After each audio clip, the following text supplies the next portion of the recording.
मेरो चाहिँ like overall support मेरो टिमको लागि मात्र होइन, यानि कि टोन्डे गेमरको लागि मात्र होइन है। मेरो सपोर्ट सबै स्पोर्ट्स टिमलाई हो जो नेपालबाट इन्टरनेसनल खेल्न जान्छ, जस्तो FFMAI यानि कि फ्री फायर म्याक्स एसिया इन्भिटेसनल भन्ने छ।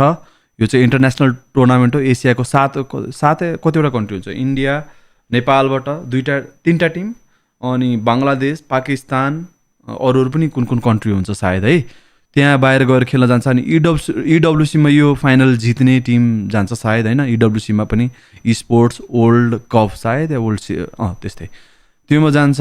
सो बेस्ट टिम नेपालबाट जाओस् भन्ने छ, जो खतरा डिजर्भिङ एकदमै राम्रो टिम जाओस् जितेर भन्ने छ। तर भोटिङ भनेको आफ्नो टिमको लागि पनि भइहाल्छ। अहिलेसम्मको टाइममा हो र एकदमै राम्रो पर्फर्म गरिराखेको छ, DRSले पनि राम्रो पर्फर्म गरिराखेको छ, एनिमीले पनि राम्रो पर्फर्म गरिराखेको छ, GB हिजो टेबल टप भएर सिधै फाइनलमा गएको छ होइन। त्यो भएर अनि KTMले पनि राम्रो खेलेको छ। त्यो भएर मेरो सपोर्ट भनेको सबै टिमलाई छ होइन। तर अब आफ्नो टिमले जितोस् भन्ने पनि हुन्छ, त्यो कहीँ न कहीँ। जब